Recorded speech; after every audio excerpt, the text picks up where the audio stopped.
The multiversal level battle between Broly and Jiren that has been taking place over the past few months has been cataclysmic to say the very least. Orchestrated by none other than Goku himself, Broly, after spending the better portion post-Moro training with Goku, was pit against Goku's longtime rival of Universe 11, Jiren, to test Broly's true abilities now that they've been better refined. With the aid of the Grand Priest, both Broly and Jiren are summoned to the realm of the gods in order to battle for Zeno, with the prize being their lives, and a wish from the Super Dragon Balls. However, the loser, like always, would disappear forever. Right away when the battle began, it took no time at all for both fighters to ascend their powers respectively with each life-threatening attack, but when Broly underwent a transformation known as Legendary Super Saiyan 3, things began to change. Right out of the gate, both Broly and Jiren entered this battle having just heard the stakes at hand, so both went in ready to do just about whatever it took. Jiren would deliver the first blow, landing a hit to Broly's chest that would scar him for the rest of the battle, but luckily he survived and continued to grow. Ever since being humbled by Goku in his last battle with him, Jiren went on his own journey to attain a strength relative to the highest gods, and against a berserk Broly, he too ascended to Ultra Instinct. Before, Jiren was an oppressive powerhouse with very few weaknesses, but now that he had attained Ultra Instinct, Jiren was on an entirely different level than ever thought possible, as nothing Broly did managed to get him very far at all, even though their battle had reached a scale where dimensions themselves were being shattered. It didn't take long, however, before the overwhelming power of Jiren's Ultra Instinct would in fact crush Broly, but as Jiren looked to finish the battle and take Broly's life, Goku steps in of his own will and pauses the battle. Jiren's pride and sense of justice had blinded him once again in how he saw Broly's raging, uncontrollable power as he took it upon himself to be his judge, jury, and executioner. As Goku approaches Broly, he scolds Jiren about his clouded judgment. However, Jiren, blinded by his power, refuses to listen to Goku, unless somehow his words were true and there really was something beyond the ultimate power they both possessed right now. This causes Goku to, for the first time ever, as he and Jiren engaged in a short battle, to ascend to a never-before-seen transformation. In the midst of their fight, almost as if his own words had predicted such a thing, Goku, in a flash, had somehow managed to activate his own Super Saiyan transformation alongside Ultra Instinct, and this gave birth to something divine. Ultra Instinct Super Saiyan was the last thing Jiren witnessed before crumbling to the ground from a single strike by Goku, as the gods looked on in awe at these three mortals. It was at this time that Chile had healed Broly by bringing him a sensu bean that they had stored away, but hearing the words spoken by his master Goku had awoken something else within Broly as well. When Chile fed Broly the sensu bean, Broly's own power began to rise, but it kept rising, far past the already boundless heights it once reached. This is when Broly, after achieving true inner peace and heeding his master's teachings, transformed into what is known now as Legendary Super Saiyan God, as his entire demeanor calmed and his rage subsided entirely due to his perfect control. However, the story certainly didn't end here, as Zeno is still watching, so the battle must go on in some fashion. This caused Goku to go on and heal Jiren as well with the sensu bean, with his enlightenment following, as he understood just what it truly meant to be pure virtue finally, and was no longer clouded by pride. Jiren now possessed a power akin to Broly's own as his pride subsided, allowing his potential to shine through, and he took on an almost similar transformation as both sported orbs of energy in the front of their torsos. The final battle between Omni Supernova Jiren and Legendary Saiyan God Broly was one of divine proportions, as neither fighter could best the other or be bested in the slightest.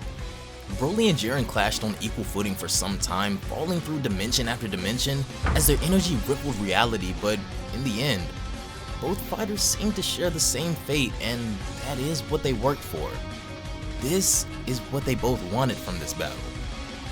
This is the final chapter of Monty and Jordan's original work, Dragon Ball Super Broly vs Jiren, and I know you guys have been absolutely loving this as much as I have, so be sure to go give them both a follow. Both of their Twitters will be down below in the description box. If you guys haven't already, be sure to have those notifications turned on by clicking the bell icon down below to never miss an upload, and if you've been enjoying all of the anime content recently, consider leaving a like on this video as well. Be sure to follow on both Twitch and Twitter to stay up with me and all anime related content, guys. But without further ado,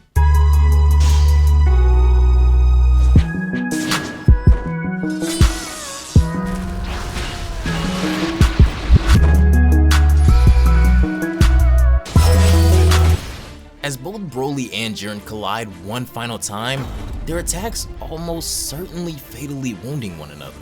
The result of their powers making contact created something akin to a Big Bang. As the Grand Priest holds an orb in his hand that shows the events of the battle they were just watching, everyone is in awe at what seems to be a new created space from their two powers colliding. "What just happened?" Goku says, shocked. "That was so unreal. What happened to Broly and Jiren?" "Both Broly and Jiren," the Grand Priest starts, "have been obliterated." Everyone's jaw drops at the worst case scenario comes true from this legendary fight, with Goku now seeming to blame himself a little bit from the look on his face. "Due to the pure nature of the end result of their battle," the Grand Priest continues, "Jiren and Broly have both earned a place highest in the upper realm. I shall now call upon the heavens to bring forth both fighters amongst us." A blinding light begins piercing through the clouds as the spectators look on anxiously, and then, accompanied by halos, two beings appear from the light. With the divine power of the Grand Priest calling upon the highest order, with a wave of his wand, Broly and Jiren are restored with their halos disappearing, indicating that they have been resurrected. Chile immediately rushes Broly once he appears again before them, tears in her eyes, as she thought he'd been completely destroyed as a result of that insane battle. However, there is still one matter at hand. "So who will get the wish from the Super Dragonballs?" Velmont asks now.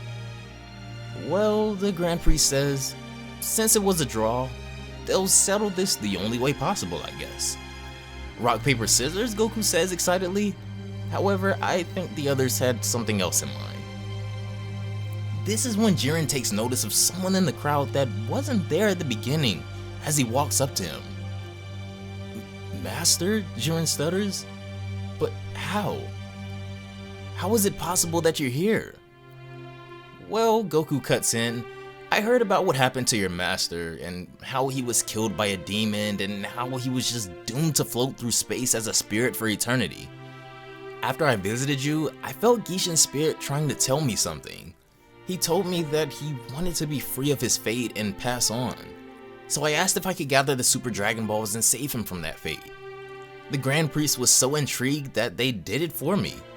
I didn't have to do a thing. Then I requested he get to see you in action, Jiren. I wanted to surprise you." "It's good to see you again, Jiren," Gishin says after a while. "I wish it was under better circumstances, though. I hope you learned your lesson from Son Goku. When you almost killed Broly back then, I saw the same villain that took my life. That maniac had the very same survival of the fittest attitude. I never want to see that from you again.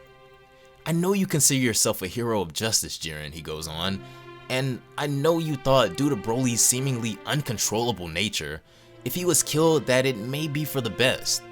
But as soon as virtue is known as something good, it becomes evil. Realizing this, a true hero performs effortlessly without concern for his life over others, and practices wordless teachings through his deeds. That is why Son Goku is such a successful teacher. Even though that isn't necessarily his primary goal," he goes on, "the hero inspires the vitality of all lives, good and evil, without always being so consciously aware. He's had the same effect on you. Your pride was no longer fuel for your ego, Jiren, but fuel for your advancement, and the advancement of others. He converted your personal pride, the result of your great power, into the pride of a martial artist. It seems Son Goku has this effect on almost everyone he comes in contact with," Gishin says. "Always remember this, Jiren. A superior hero is not conscious of being virtuous, hence is truly virtuous. An inferior hero performs for the purpose of virtue, hence he is not virtuous. When you do this, you put your ego and yes, your pride in your opinion and your perspective over the world. That always ends badly. Have faith. Much like Goku, if you keep doing things for the benefit of all, The trials you face will just be a test of your virtue, and you will always be rewarded with the best possible outcome for you and your opponent, who is only a fool of pure evil and pride to reject this lesson. Because with it, they themselves can also grow power beyond what they ever could imagine. Jiren immediately bows to his master, apologizing for his actions earlier as he drops his head, but Gishin immediately puts his hand on his shoulder. "It's okay, Jiren," he says with a smile. "I truly am impressed with your power. I am proud of you. And you should be proud of yourself. You've mastered my final lesson. Even if the stakes seem extremely high, it is always worth it to give your opponents a chance to improve themselves. That results in friendships and kinships that provide for amazing power. And hey," Goku says, grabbing Broly's attention, "don't forget, Broly, you've made me proud too. But if it wasn't for that kiss from Chile, or whatever you want to call it, you might have been in some real trouble," he says as the two blush embarrassingly. "You as well, Jiren," he continues. "You are super impressive." "Thank you, Goku," Jiren replies. "You truly are a master."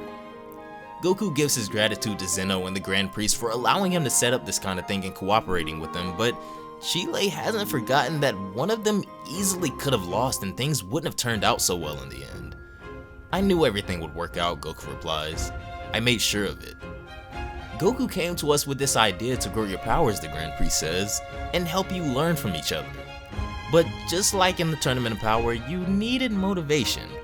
So for it to be worth Zeno's time, it needed to be as entertaining for them as it was beneficial to Goku. Make no mistake," the Grand Priest says, "Zeno would have erased the loser indefinitely. But I also would have used my powers to rewind small sections of time and space to restore them immediately. If the fight ended in good spirits and without murderous intent, that is. We also allowed Goku to steer the both of you in the right direction as well for this reason. That was his stipulation.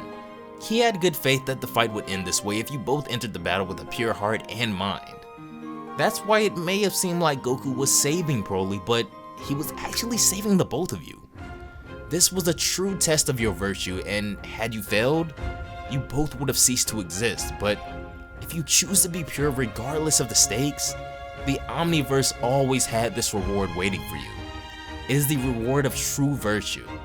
Now," the Grand Priest finishes, "say your goodbyes before I return everyone home." Gishin approaches Jiren to give him his final words before his soul is laid to rest for good, as he tells him to remember what they spoke of and he will reap the rewards of his virtue in life and after. "Now I'm off to enjoy my own," he says. "Goodbye, my favorite student." As Gishin disappears, a strong sense of closure overcomes Jiren as he too seems to have found solace. "Broly," he says finally, "you may have the wish with the Super Dragon Balls. All I ever wanted," he continues, "is to make my master proud, and I've done it." Broly smirks as even he too is proud of himself and Jiren continues telling Goku that, as far as for him, in the very near future they'll be continuing their rematch as well, to which Goku replies that he can hardly wait. Thank you guys so much. This concludes the iconic multiversal battle of Super Broly vs Jiren. However, the story doesn't necessarily end here. With the Super Dragon Balls, Broly wishes his father Paragus back to life, and the Grand Priest returns everyone back to their home worlds. As Broly and his father reunite after his death in the battle on Earth, Paragus moves to planet Vampa and stays with Broly, Chile, and Lemo, and Broly and the others tell him all about the events that have happened between then and now. They even threw some new faces on the drawing in the cave as a way to celebrate. Off in Universe 11, however, Jiren had finally cast off the effects the demon had on him and his raging pride and put the terrible events of his past behind him for good. On Earth, as Goku suits up for another training session, he's just as excited as we are to see where his next adventure will lead he and his friends, but in the next story coming soon, a long-awaited grudge match.